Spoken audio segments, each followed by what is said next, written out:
Salah Sultan İslam dünyasında nihayet tanınılan meşhur şahsiyetlerden birisi, meşhur alimlerden birisi. Mısır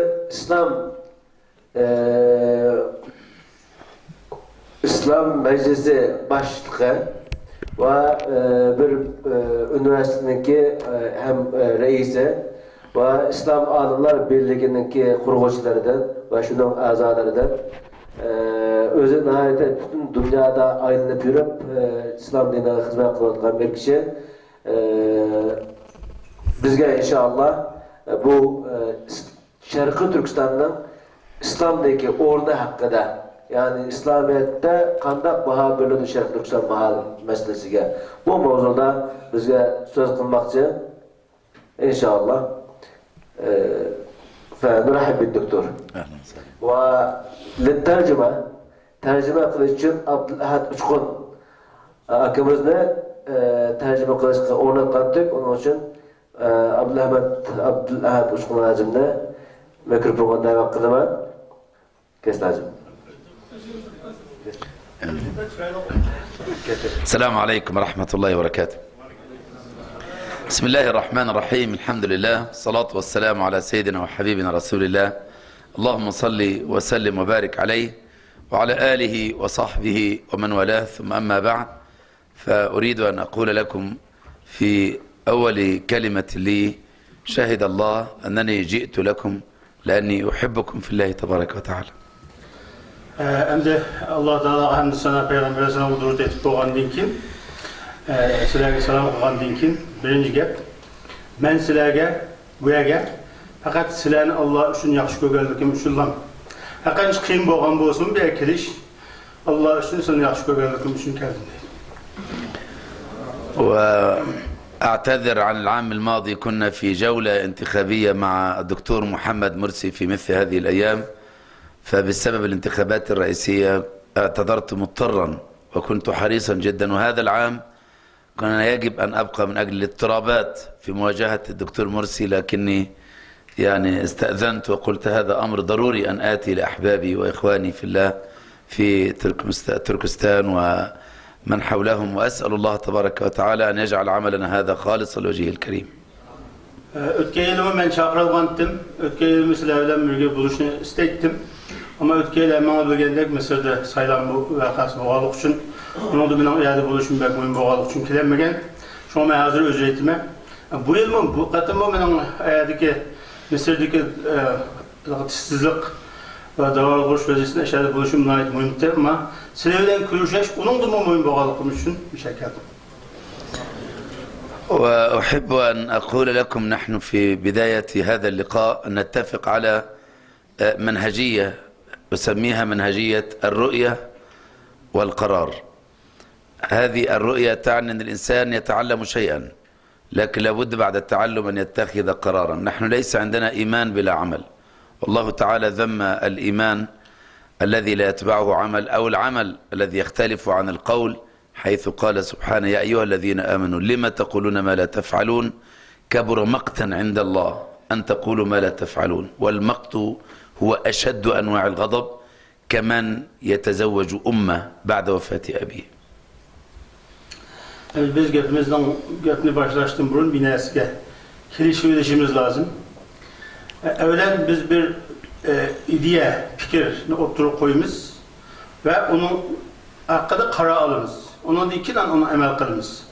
Hem de kadar üzümüz kılınmaydıgan işlerini karar kılıp koyap, ayette deyilgendek nimede kılmaydıgan işini üzerine kılıverirse degenge okşaş bulup kalsak olmaydı. Bir yerde evvelen bir fikirge kirişimiz ve şu ayakta karar alımız ve şunun da çok durup şu işine uçuşka kirişimiz lazım. أعلم أنني أتحدث إلى علماء، لكن نحن أكثر الناس الذين يجب إذا سألنا الناس أن ينتقلوا من أصحاب الشمال إلى اليمين، فيجب أن نكون نحن دائما في درجات المقربين. Ben bir yerde hazır köpü ehli ilminin terkip tapkan buraderlik yapkızı vatkallıkını bilmem. Hem de biz hemiz ehli ilim bolsak mı? Hem de bir mangıdığan yolumuzun on taraf ya sol taraf ekanligini bir ilgili onu bir geliştirmemiz lazım, onu bir belgeleyişimiz lazım. تعلمون أن سورة الواقعة قسمت الناس إلى ثلاثة أصناف: أصحاب الشمال واليمين والمقربين. فالعالم والداعية يريد أن يأخذ الناس من أصحاب الشمال إلى اليمين، وأيضا يرتقي ببعضهم إلى درجات المقربين، لكن هو لا بد أن يكون في أعلى درجات المقربين. Köpünçüler şu biz سورة الواقعة Surat-ı Vakıa'nınki mezmunu esaslandırgan bolsak, sol taraftaki insanlarını on tarafga ilip berişki buyuruydu ayetinki mezmunu.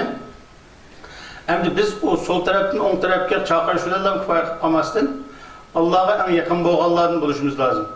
Ve onunla bir kifayet kılmasın, Allah'a tekrar yakın bolğanlardan buluşumuz lazım. من أجل هذا نحن لا نريد كلاما بلا عمل، وإنما نريد عملا يعبر عن عمق هذا الإيمان بالله تبارك وتعالى، إيمان في القلب لا يتزعزع ولا يتزحزح، وعمل متواصل إلى أن نلقى الله تبارك وتعالى. Şimdi gaplarla emelsiz gapki kifayet kılmasın. Şu imanımızın hakiki güçlü ikenlikini bildirildiğin emellerle meşgul olduğun gapni kılışımız lazım. Özümüz kılıdık gap, emel. O emel mu anda normal emel emez. Şu Allah'a en yakınlaştırılan emel oluş lazım. حتى أوضح فكرتي بمثال: كنت في اليابان وجاء رجل فرنسي مدير لشركة كبيرة في فرنسا واستمع إلى الدورة التي كنت أقدمها هناك في المركز الإسلامي في طوكيو، ثم في نهاية هذه الدورة قال: عندي أسئلة كثيرة، لأول مرة يبدو لي الإسلام بهذا الشكل، لكن عندي أسئلة أخرى. سأل أكثر من 20 سؤالا على جنب، ثم أجبته، ثم وقف شاكرا وقال: أشكرك. قلت: هذه الرؤية؟ قال: الرؤية عندي الآن جيدة عن الإسلام. قلت: هذه الرؤية فأين القرار؟ فسألني: ما معنى هذا؟ قلت: أنت مدير شركة تجارية كبيرة، إذا كان فيها خلل في أحد الجوانب وعملت دراسة وعرفت أن المشكلة بسبب الأموال أو بسبب الموظفين أو بسبب الماركتينج التسويق، أنت لابد أن تتخذ قرارا بشيء من التغيير، أليس كذلك؟ قال: بلى. قلت: الآن أنت تعرف الإسلام على حقائقه لكنك ما زلت غير مسلم، أنا أدعوك الآن أن تسلم لله تعالى. ثم ذكرت له أن القرآن فيه عندنا سورتان: سورة النور وهي تعطي معلومات ورؤية ومعايير صحيحة، وسورة الفرقان وهي تعطي قرارات عملية للتغيير. هناك فرق كبير بين الرؤية والقرار. فالرجل قال: صحيح، عندكم في القرآن سورتان متجاورتان، سورة تعطي الرؤية سورة النور المعايير الستاندرز، وسورة تعطي القرار سورة الفرقان. الفرقان قرار. قلت: بلى، عندنا. وأخرجت له نسخة من المصحف مترجمة إلى اللغة الإنجليزية. فالرجل عندما وجد ذلك قال: إذن أنا أحتاج إلى ساعة أخرى لأسأل أسئلة كيف أتخذ القرار وكيف أغير من حياتي. فجلسنا ساعة أخرى فأعلن الشهادة لله تبارك وتعالى بسبب منهجية الرؤية والقرار. Ben yakuniyaga şu din hakkında söz yapıyor için bağlandım. Şöyle ait 40 kişilerge sözlüdüm. Bunun içinde Fransiyalik bir şirketninki müdürümü battı. Söz tügendiyken o kişi benden 20 xil sual sordu İslam hakkında. Ben onun hemisi tuluq cevap bergendiyken o adam bana rahmet etip, hem de bana mende hazır İslam hakkında İslam'ınki ideoloji oldu, aydınlaştı. İslam'ın nime deyilganlığı, nime təlim verilganlığı bana iniq oldu, aydınlaştı dedi. Degendiyken ben o kişiye onda olsa sen İslam'ın nime deyilganlığını, neye buyurganlığını ondan bilgendiyken, düşelgendiyken onun hakkında bir karar almam dedim. Kanda nime karar alım degende ben hem sen bir şirket, çok şirketinin müdürü. Şirkette bir çatak bolsa, meyle o pazarlı müdür olsun, meyle başka yerde bir kemçilik bolsa, onu sen toluk başka tırışsa, Hem de sen de hazır İslam hakkında to'liq bilim bo'lgandan keyin, yani onun hakkında sen qara edip Müslüman bo'lmamsan. Degandan keyin men uni İslamni to'liq tushunganim bilan Müslüman bo'lish haqida qara edishim uchun yana sen bilan bir saat o'tirib, yana bir savol so'rasam, ona javob bersam, undan keyin bu haqda o'ylansam bo'ladi dedi. Ondan sonra yana o'tiraylar, benim bir saat ona o'tirib, İslam hakkında onun so'ragan savollarga to'liq javob bergandan keyin, onun oldu dedim deydi. Bu Kur'an'da Sure Nur'da bir sure var. Bu Sure Nur İslam'ınki ideolojisini oturup koydu, to'liq oturup koydu. İslam'ın talimatlarını, Allah Teala'nın bizge nimeni buyurduğunu, nimeni to'sadiganligini to'liq tushundiradigan ayet Sure Nur'da var. Ama karar kılış hakkındaki ayetler Sure Furqan'da var. Furqan'daki ayetlerin mazmununu tahlil kılgan bolsak, qanday karar edişimiz hakkındaki ayetler onun çıkıdı. Yani bunu düşündürdüm ben o Fransızca'daki dedi. Hatta İngilizce Kur'an'ın tercümesini verdim. Beğendikken o ben bilen bir nesil saat oltağan dinkin, boldu endi ben kanaatlendim de karar edip verdim ben kolumda Müslüman boldu dedi. Yani bunun dinlemeyi kullanımız ise biz nesini bilişlem yetmeydi. Bir nesini düşüngenlikten kifayet kılmaydı. Hem bir nesini düşünüşümüz lazım, bunun hakkında karar edişimiz lazım ve onunla emel kılışkı başlayışımız lazım. Aleykümselam. نحن إذن لا بد أن تكون عندنا هذه المسألة المنهجية أسميها the methodology of thinking منهجية لا بد أن تكون واضحة تماما. نحن نتعلم لنعمل ثم ندعو. هناك ثلاث أشياء: نتعلم، نعمل، ندعو. لو سقطت واحدة من هذه نحن أمام ترك لفرض من الفرائض الشرعية. طلب العلم فريضة، والعمل بما نعلمه فريضة، والدعوة إلى الله فريضة. فهذه الخطوات الثلاث لابد أن يكون الإنسان بين تعلم أو عمل أو دعوة لله تبارك وتعالى. Birisini biliş ve onun emel kılış, تعلم والدعوة ve onun davet kılış. Yani birisini biliş, düşünüş, onun emel kılış ve onun başkalarına davet kılış meselesi. Bu üç birbirinden ayrılmayacağın üç basmış bu. Bunu bir işe başlaştığım burun yaxşı düşünülüşümüz lazım. Bizimki aslında plan programı bilen menişimiz lazım. Her konuda hareketine başlaştığım burun bizim planımız ilik buluşu lazım. İdiğimiz ilik buluşu lazım. Düşünüş, düşüngenimizde karar kılış, emel kılış ve onun dikin onunla başkalarına davet kılış meselesi. Bu meseleleri menimizde uçuk aydınlaştırışımız lazım. Allah subhanahu ve ta'ala في كتابه الكريم في كل المرات التي ذكر فيها الإيمان إن الذين آمنوا وعملوا الصالحات سيجعل لهم الرحمن ودا فلا مودة بين العبد وربه إلا مع الإيمان والعمل معا. Kur'an'daki ayetlerine mülahaza kıldığım o zaman her vakit ya eyyühellezine de keldiyor. Yani Allah Teala'ya iman keltügen Müslüman müminler diyen hemen hem Allah Teala'ya iman keltügen ve emel kılgan diyen. Emel onunla birlikte olur. Yani dedik bazı şeydeki Türkiye'de mi Avrupa'da bakın biz kalbimiz bilen iman keltüsek yitidir o dedik Allah. Şunun karşı yapılatkan gibi. Bu kalp bilen iman keltügeldik, düşüngeldik, bilgelik kifayet kılmaydı. Emel kılış birlik buluş lazım. Kur'an'da her yerde kayada kalırsa ama iman bilen birlik, emel birlik egen. الجزء الأول من المحاضرة يتكلم عن الأمل قبل العمل. Biz endi men hazır sizlarga ikki xil mazmunda gapirmoqchi bugun. O ikki xil mazmundagi birincisi ikki qatimli o'tirishimizning birincisi amel qilishdan burun, ya'ni bir ishni ishlashdan burun amel deymiz endi. Arabchada amel degan arzu, ya'ni umid. Bir ishni boshlashdan burun, ya'ni bir ishni qilishni boshlashdan burun o ishni qilsam, buning natijasi chiqadiganligiga bizda umid bo'lish lozim. Bu haqda so'z demoqchiman bugun birinchi darsda.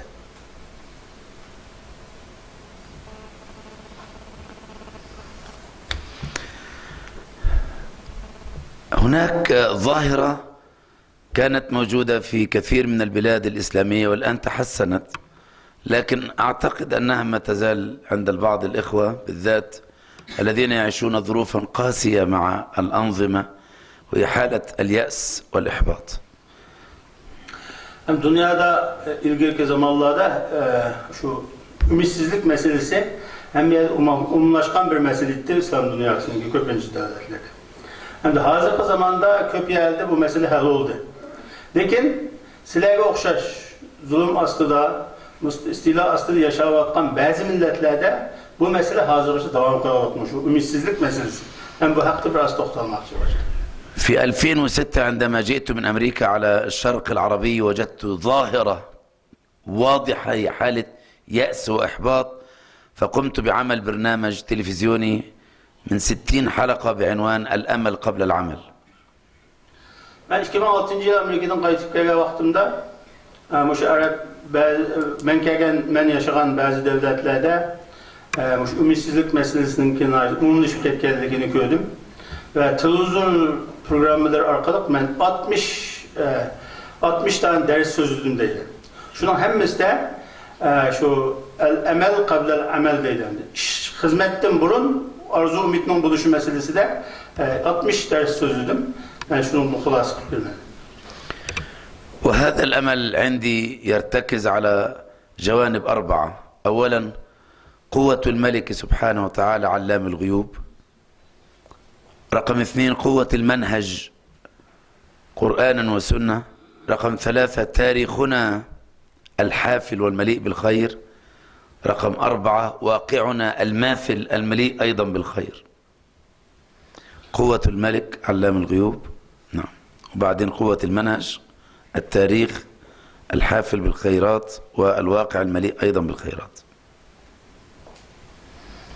Yani bu şu 60 dersinin ki mezmunu kestik. Bu arzu ümitinin buluşunki asas, 4 asası oldu. Birincisi Allah'ın ki yani bizi yaratkan Allah'ın ikimizin güç kudreti ki olan imanımız.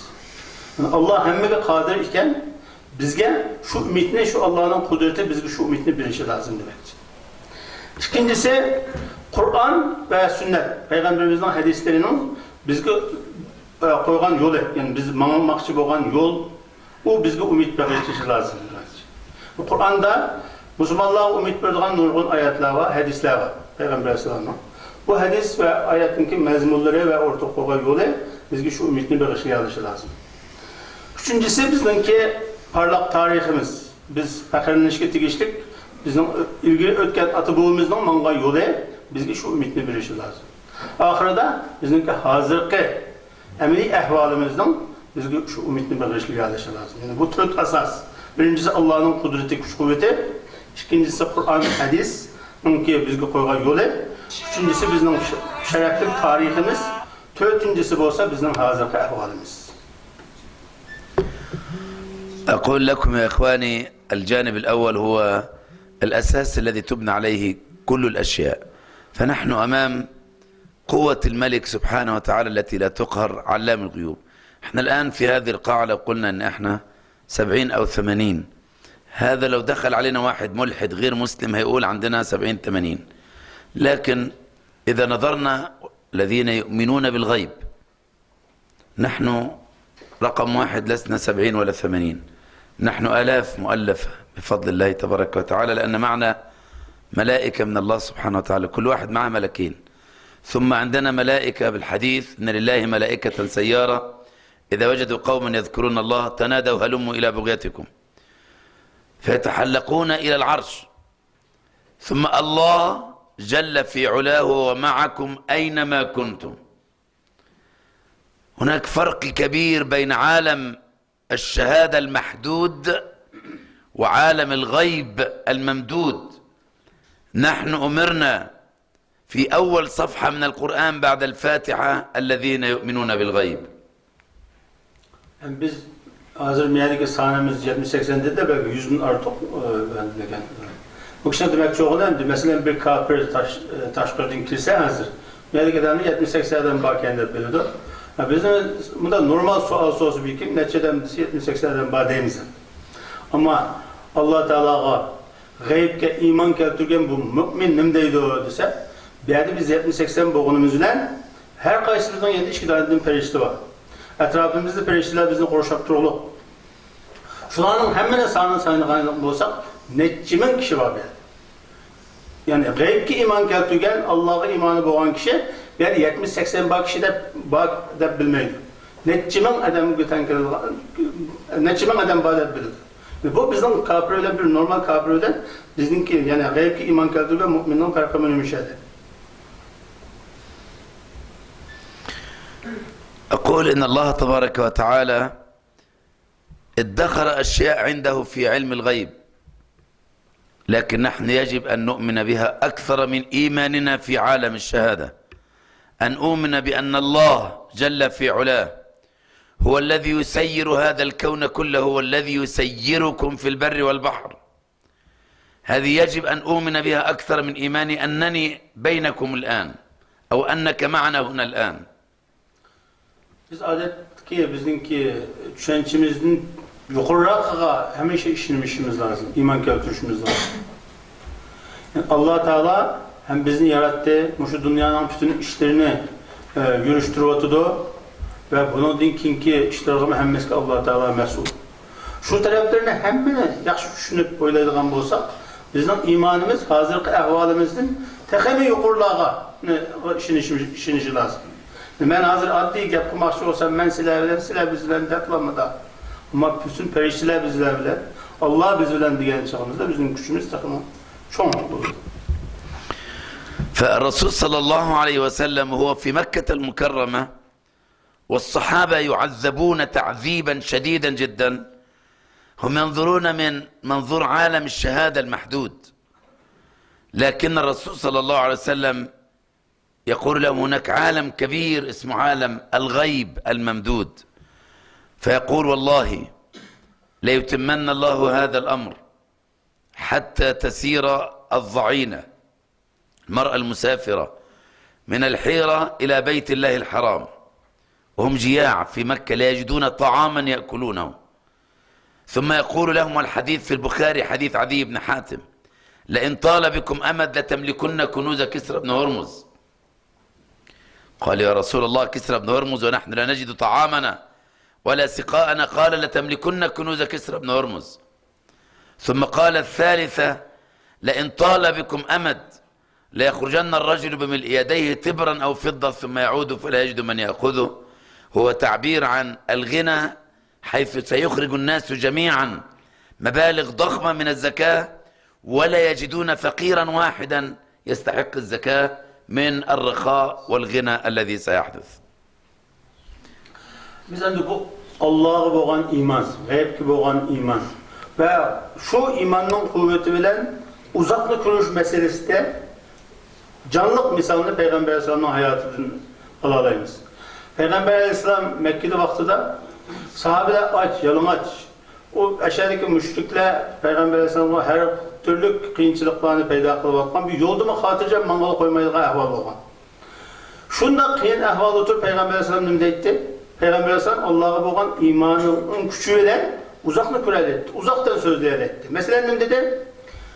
Şu kıyınç ahval oturup bir günü kilidi Yemen'den bir ayal yalğız yolga çıkıpmış Mekke'ye hatırca kilip kiteleydiğen bir ahval peyda oldu dedi.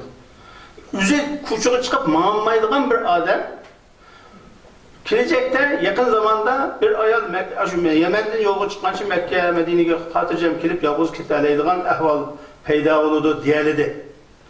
Yeni bir yerde Silah Müslümanlar Kisra, şu vakti dikemde hazır Amerika diken bir okşaş çok padişahlık hangi Kisra diken Rum'un. Şu padişahlıkın hazinesi sana oldu dedi. Yeni bir yerde Müslümanlar bir gün kilidi şu bir kaçığı altınlılık toğuzup zakatını bir ayda bir küçüğü çıksa şunu alırdığın edem tapanmaydığı bir zaman kilidi diye dedi. Şu vakti sahabeler hayran bulup Peygamber Aleyhisselam'ı soraydı. Bu biz hazır aç, yalıngaç, kosak aç, yıl, nay yok, yüksek. Yani sen hele Kisra'nın hazinesinden oldu deysen, hele bu şunda altını birimen sadık oraya da çıksa, sadıkını ağıl edem tamamlaydı, bundan bulam da, geldi buludu dedi. Eminiyetinin buldu, Ömer Radıyallahu Anh'ın vaktinde, Müslümanlar sadıkını birey de küçük çıksa, onu edem tapılım dedi. Çünkü hemmeden sadaka edişini istemeydi. Hemen yüzünün küçüğü tayinip işleşini isteydi. Şunda kim geldi. Uzun zaman ötmeyi o Kisra'nın ki hazinesi Müslümanlarına bu. Şu zamanlarda şunda Hatircemlik bu ketdeki Yemen'deki din emes, onun da mu uzaqdan ayarlı kelip Mekke'deki Hatircem kelip kitaleydiğin ahvallar, Hatircemlik ahvalları payda oldu. Yani Peygamber Aleyhisselam bu şu ahvalında şu kıyınçılık ahvalda oturup şu uzaktan şunda kürerdi. İman bizde aşk kuş kuvvetine birer işi lazım.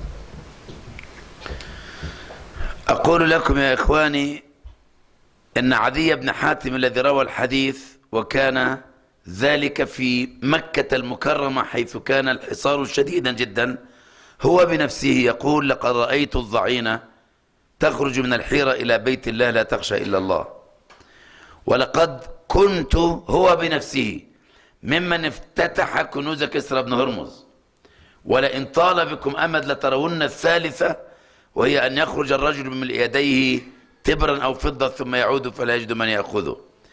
ذكر الإمام أبو عبيد في كتابه الأموال والإمام أبو يوسف في كتابه الخراج أن اليمن، أن بلاد الشام، أن بلاد العراق، أن مصر، أن بلاد المغرب العربي أرسلت صدقاتها إلى المدينة المنورة لأنه لم يكن هناك فقير واحد يأخذ الزكوات من الغنى والرخاء الذي تحقق بعد جوع شديد وفقر شديد.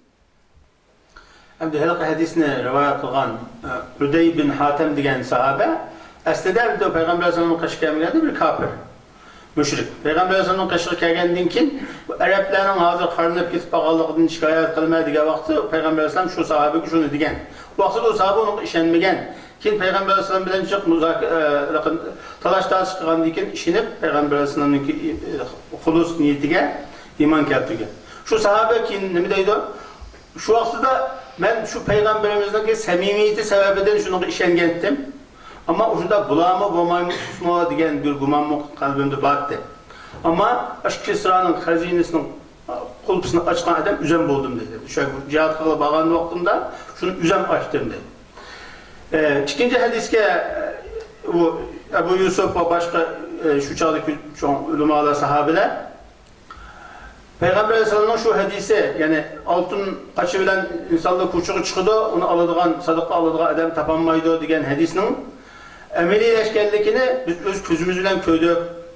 Mısır'dan, Şam'dan ve başka bir neçe Arap devletlerinden şu vaktideki o sadakalarını, zakatlarını belge adam tapanmağanlık için payitaht o vaktida Medine boğaçka payitahtken de ma sadakını belge adam tapanmadık kim ki Peygamber'e bir anada üretip belgenin gözümüzden köydük dedi.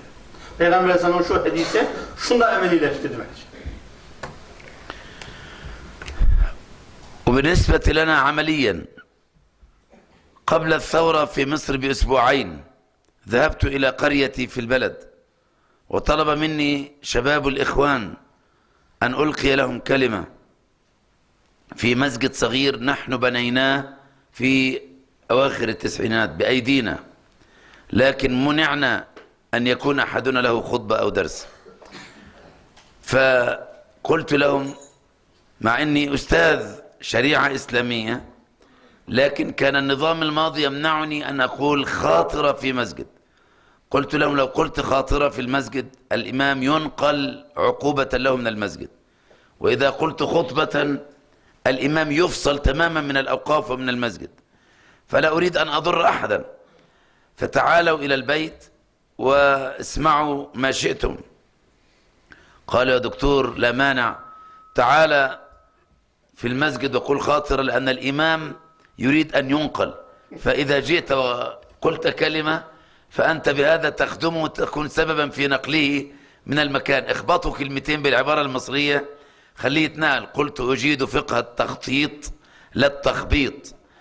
فسبحان الله مع الثورة المصرية تركت البحرين وترك أولادي مدارسهم في أمريكا وفي غيرها وجئنا في الميدان مع زوجتي وأولادي وفي يوم الجمعة 11 فبراير يوم رحيل حسني مبارك كنت خطيبا في الميدان لأن في 3 مليون خطيب واحد لم يعد يكفي فأقاموا منصة أخرى فكنت خطيب المنصة الكبرى الموجودة عند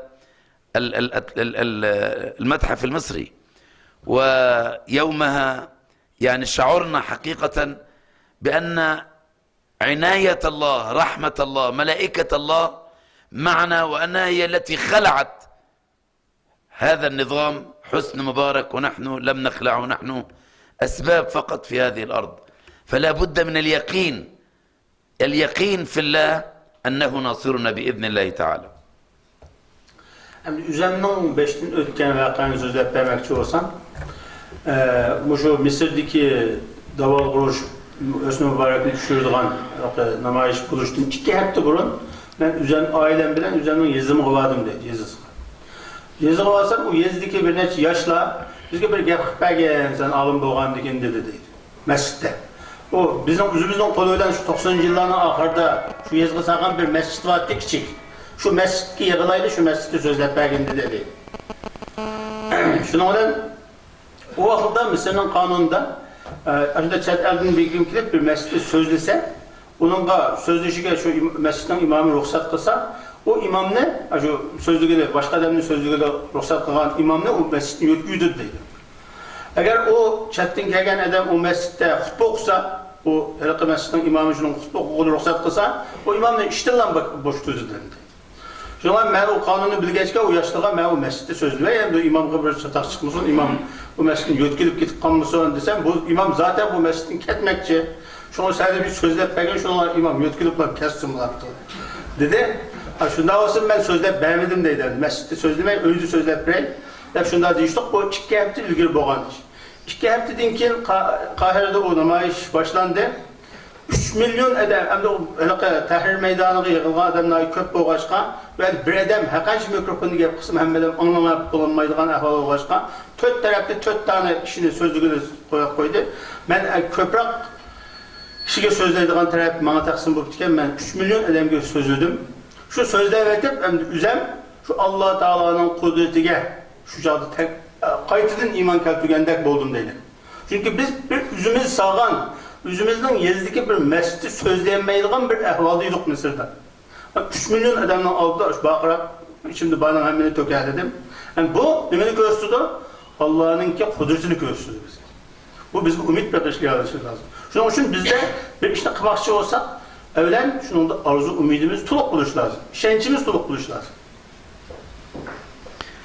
أقول لكم يا إخواني أن الله تبارك وتعالى عندما يقول في نهاية سورة هود، وهي أكبر سورة من الصراع بين الحق والباطل، والنبي صلى الله عليه وسلم شاب شعره لأجلها، آخر كلمات هذه السورة: ولله غيب السماوات والأرض وإليه يرجع الأمر كله فاعبده وتوكل عليه وما ربك بغافل عما يعملون. أول شيء في هذه الآية الأخيرة ولله، هذا التقديم يفيد في اللغة العربية القصر والحصر، لا أحد يملك شيئا في هذه الحياة. ولله غيب السماوات والأرض، الغيب هو ما لا نراه وما لا نستطيع أن نحصيه. انظروا الجزء الثاني من الجملة الثانية: وإليه يرجع الأمر كله. كلمة الأمر وقعت بين كلمة إليه وكله. إليه دي المفروض أنها في الآخر، يرجع الأمر كله إليه، فربنا قدم إليه ليقول إليه وحده الأمر والمصير في كل شيء. إليه يرجع الأمر، ليس بعضه، ليس متروكا، كله. طب ما الواجب؟ الواجب فاعبده في هذه الأرض كما أمرنا في الكتاب والسنة، فاعبده في عالم الشهادة وتوكل عليه في عالم الغيب، فاعبده وتوكل عليه. طب عندهم أموال وعندهم خطط وعندهم أشياء، وما ربك بغافل عما يعملون. الله هو الذي يدير معركتنا مع أعداء الله، ليس أحدنا أبدا يقدر أن يفعل شيئا إلا بإذن الله تبارك وتعالى. قل إن الأمر كله لله، كما قال سبحانه: ألا له الخلق والأمر. ألا له الخلق والأمر، لا أحد يخلق أحدا أو شيئا، ولا أحد يملك من أمره شيئا. أليس من كنوز الجنة كما جاء في صحيح البخاري: لا حول ولا قوة إلا حصر وقصر إلا بالله العلي العظيم. هذه تعني أنني لا أستطيع أن أحرك لساني بكلمة، أن أكتب كلمة واحدة إلا بحول وطول من الله تبارك وتعالى. إنه الله الذي يملك كل شيء. Sure Hud'ninki ayetlerini mülahiza kılsak, bulatma Sure Hud'ninki ahirlik ayetler şu bizninki gayibke iman keltiriş hakkıdaki ayet çok köp mezmunlarını öz içine alıyordu. Mesela onun da dünyadaki hemme nersi, yani bizim küzümüz küreligen, kürevatkan hemme nersi. Küzümüz kövmeydi, alemel gayb diyelim, küzümüz kövmeydigan, biz his kılanmaydigan nersiler mi o? Şu alemel gayb, alemi şahade diyelim, biz küzümüz kövgen, kolumuz bilen tutalaydigan, his kılalaydigan nersilerin hemmesi alemi şahade olur. His kılanmaydigan, kürenmeydigan nersilerin hemmesi gayb nersiler olur. Meyli gayb olsun, meyli bizim küzümüz küreligen olsun, şunun hemmesi Allah üçündür. Dünyadaki mahlukatlar hemmesi Allah üçün. Allah'ındır. Ve hemme nesi Allah'a kayıtmışıdır diyen ayetler var. Bunun mezmununu mülahize kılıngan bolsa, bu dünyadaki insanlar hiç nersige ilgi bulanmaydı. Yani Allah'tan başka hiç kişi hiç nersige ilgemez. Yani bütün güç kuvvet, bütün hakimiyet mutlak kimge has? Allah'a has. Hatta biz mücittelimizde müdür yetişti mi? Biz üzümüzde kadir emez. Şunu Allah şu kuş kuvvetini beğenmese onu müdür tanımayız. Bazı galip kişiler var. Ulan müdür tanımdı, müdür tanımaydı. Allah kaçan şunu şifalık verse müdür tanıyır. Demek bu dünyada bağ yok nersinin hemmesi kimge has? Allah'a has. Allah şuncuk kuvvetli, şuncuk güç kudretli. Allah subhanahu ve teala عندما يقول في كتابه الكريم: أليس الله بكاف عبده ويخوفونك بالذين من دونه ومن يضلل الله فما له من هاد. خذوا هذه الآيات وقرأوا تفسيرها، خاصة في كتاب في ظلال القرآن. اكتبوا هذه الآيات عندكم وراجعوها جيدا، سترفع معنوياتنا جدا في الأمل في الله تبارك وتعالى. أول آية: أليس الله بكاف عبده ويخوفونك بالذين من دونه ومن يضلل الله فما له من هاد. الآية الثانية: الله تبارك وتعالى يقول: إنما ذلكم الشيطان يخوف أولياءه فلا تخافوهم وخافوني إن كنتم مؤمنين. الآية الثالثة: لا يكلف الله نفسا إلا ما أتاها سيجعل الله بعد عسر يسرا، والعسر مكسور مرتين واليسر مفتوح مرتين. في أول ما التقيت بالدكتور مرسي في الجولة الانتخابية كان وردي عند هذه الآية، فأول ما سلمت عليه قلت له: سيجعل الله بعد عسر يسرا. يا دكتور مرسي، العسر مكسور مرتين واليسر مفتوح مرتين، واليسر مذكور في القرآن 12 مرة فقط، لكن العسر 12 مرة، اليسر مذكور 43 مرة، 43 مرة. وصرت كلما يعني التقينا وانا بسلم عليه اقول له: سيجعل الله بعد عسر يسرا. حتى الآن كلما تصافحنا هو يقول لي: سيجعل الله بعد عسر يسرا، لأنه أعجب بالفكرة وصار يعيش هذه الفكرة. سيجعل الله بعد عسر يسرا. هذه الآيات من الضروري جدا أن نقرأ تفسيرها، وبخاصة في كتاب الظلال.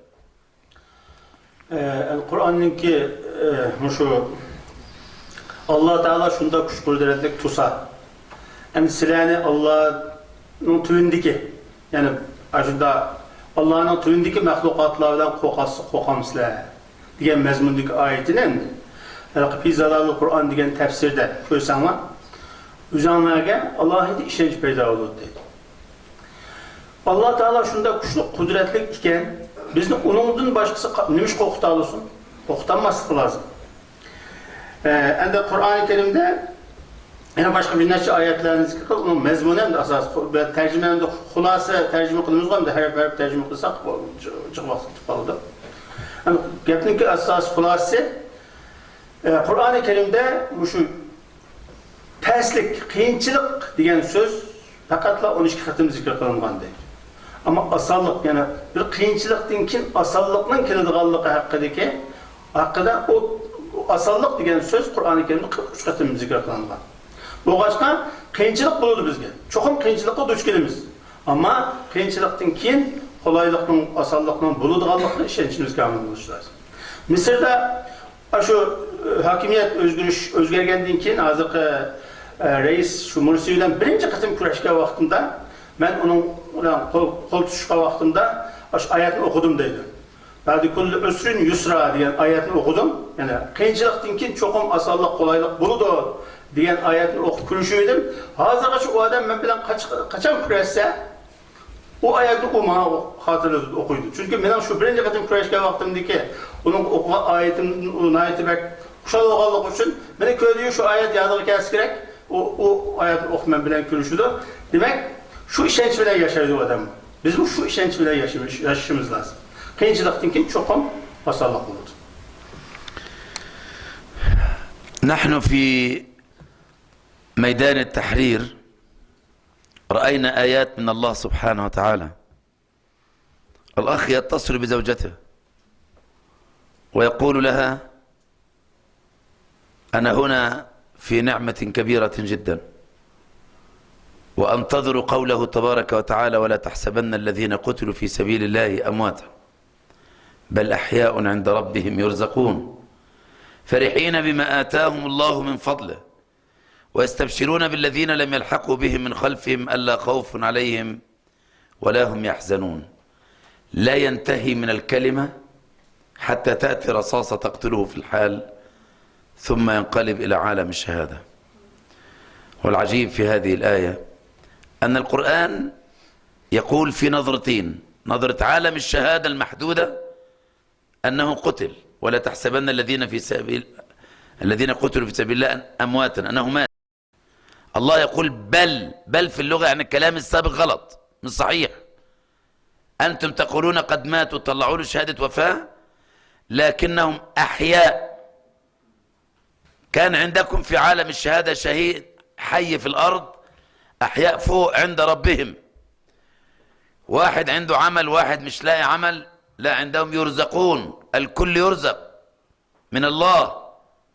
طب إنسان عنده إرزاق وعنده أموال وعنده خير كثير لكنه حزين، فرحين بما آتاهم الله ليس من عدله وإنما من فضله. ثم ويستبشرون، فرحة مع استبشار مستمر، يستبشرون بالذين لم يلحقوا بهم من خلفهم ألا خوف عليهم ولا هم يحزنون. لا خوف على المستقبل ولا حزن على الماضي. يستبشرون بنعمة من الله وفضل، ليس استبشارا مرة واحدة وإنما استبشار بنعمة من الله وفضل. الفضل مرة ثانية والفضل مرة ثانية، وأن الله لا يضيع أجر المؤمنين. أبعد هذا نقول نحن نتردد، نحن عندنا يأس، عندنا إحباط، يجب أن نرتفع عن هذا كله. Mesela şu meydan tahrirde turlatkan mezgilde, şu Mısır'daki bazı adam fakat oyluğulu doğmaydıgan mucizelerini köylük derler. Mesela bir kişi, aramızdaki bir braderimiz ayağlığa telefon kılıp biz hazır meydan turlatımız. Yani biz kaçan ölüşümüzü, yani Allah'ın aldığı kaçan şehit buluşunu kütüvatımız bir şeyde. Hep telefonda gepleşip turlatka vakitte onun kallısı okudu ki o şehit kılındı. O ayetten imdeydi o dese, ayetten o Allah'ın yolunda şehit boğanlarını ölgenler hesaplamama. Çünkü o Allah'ın yolunda şehit boğan kişiler Allah'ın aldığı da ula tiriklerdir ve Allah tarafından her türlü nazı nimetlerine ilgi bulup bir-biri bilen bir-biriga xush bisharat berishib, xushal yashayotganlar. Ularni sizlar dunyolik hayotingda ular deganlar bilan Allohning izida ular hayot turibdi degan mazmundagi oyatni o'qiydi endi. Endi biz shu maydonda turib, shu yerda faqat ulardan qo'rqmay, shu oyatni o'qishib bir-biriga, hatto ayoli bilan gaplashganda biz shu shahid bo'lishni istaymiz, buni shahid bo'lish uchun shu maydonda turdik deyilgan va shuni ichidan orzu qiladigan ishlarni ko'rdik. Endi biz Allohning yo'lida shahid bo'lsak, ya'ni bu dunyoda endi biz qo'rqish, umidsizlik nereden keladi? Şu ulardan qo'rqqanligimiz uchun keladi. Agar biz ulardan qo'rqmaydigan bo'lsak, unda umidsizlik bo'lmaydi. Ulardan qo'rqmagan kishida umidsizlik bo'lish mumkin emas. Ham o umidsizlik shu qo'rqqan vaqtida keladi. Ham biz bu dunyoda eng cho'ng bo'ladigan ish nima? Ulam. Ham ulamdan keyin Allohning oldida shu nozik ne'matlarning borligiga ishinib turib, yana biz taraddud qilsak, umidsizlansak, bu bizga loyiq emas demakchi. تعالوا لنرى في قوة المنهج نفسه ودعمه لقضية الأمل. كلنا يقرأ سورة الكهف. أصحاب الحق في أول السورة ضعاف جدا عددا وعدة، وأصحاب الباطل في دعوة لأصحاب الحق ضعاف قلة، والدولة مع الباطل قوية ومنتفشة ومهددة، إنهم يظهروا عليكم إيه؟ يرجموكم أو يعيدوكم في ملتهم ولن تفلحوا إذن أبدا. هؤلاء لم يجدوا حيلة إلا أن يأتوا من الفضاء لكي يدخلوا إلى الكهف وليتلطف ولا يشعرن بكم أحدا. لكن بعد صفحة واحدة من المصحف تجد أن أصحاب الحق صاروا يستطيعون أن يتحاوروا مع المجتمع، وصاحب الباطل ما يزال معه المال لكن ليس عنده السلطة، وهو أصحاب واضرب لهم مثل رجلين. إذن الباطل ضعف في السلطة والحق قوي يستطيع أن يتكلم في الخارج، ليس في الكهف فقط وليس سرا. لا تصل إلى نهاية السورة، سورة الكهف، إلا أن تجد ماذا؟ أن الدعوة صارت مع الدولة، وأن العبادة صارت مع القيادة، وأن الحق صار مع القوة، وأن الخلافة صارت في ذي القرنين إنا مكنا له في الأرض وآتيناه من كل شيء سببا. فلما صارت عنده القدرة فأتبع السبب، يعني وظف الطاقات التي عنده، فذهب إلى مغرب الشمس، لم يكتفي بأن يبقى في منطقته. أصحاب الكهف طلعوا من الفضاء للكهف، إنما الحركة في آخر السورة عكسية، من البيت أو القصر إلى العالم كله، مغرب الشمس ومشرق الشمس، مطلع بين السدين. فعندما يجد يأجوج ومأجوج صاروا ضعافا، أصحاب الباطل صاروا جماعة صغيرة، عصابة يعني مافيا. قال فأعينوني بقوة. إذن في الأول وليتلطف ولا يشعرن بكم أحدا، لأن الدعوة منفصلة عن الدولة، وبعدين الحق والدعوة الاثنين ايكوال زي بعض، وبعدين في الأخير ماذا؟ الدعوة والدولة شيء واحد مع ذي القرنين. هذا الأمر لماذا نقرأه يا إخواني كل أسبوع؟ الله لم يأمر نبيه بذلك إلا لكي يرفع الأمل أننا سنتحرك بإذن الله من انفصال الدعوة عن الدولة إلى الحوار مع الناس في الدولة، ثم إلى التمكين للإسلام الدعوة مع الدولة. Peygamber Aleyhisselam bütün Müslümanlarını her cuma günü Sure Kehf'ni okuşqa buyurgan. Bizde var bir Sure Kehf'ni her hafta Sure Kehf okuyan adam kembeğallık kalmaydı da bir gelin var. Hadistim var. Ne iş kadar her hafta okuyumuz? Çünkü eğer biz Sure Kehf'ninki ayetlerini baştan ahırgacha mülahiza kurduğun bolsak, endi etrafımızda şunda bunun tarihten boyanmış şunda bu kelgen. Hep üstüde tuğallar hemişe işinin başında ait aciz buludu, zayıf buludu. güçsüz buludu. Batıl taraf, yani hakka karşı tuğan taraf hemişe güçlük buludu.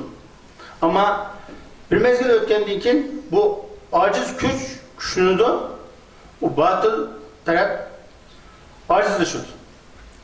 Bu dünya tarihinde bulak kelayotgan bir vakı. Hem Sure Kehf'te bayan kılmakçı boğulmuş şu. Yani Kehf degen anaqa bir önkür degen boldu. Önkürde nayt mahfi davet şeyler şoğullanılan kişiler keyin o önkürnün işte emas tışta davet kılalaydigan halga yetidi. Onun için texmi küçülüp erken azadi davet kılalaydigan küçkü ega boldu. Keyin hakimiyet ularning qo'liga o'tdi. Hakimiyet şu davet bilan birga bo'ldi.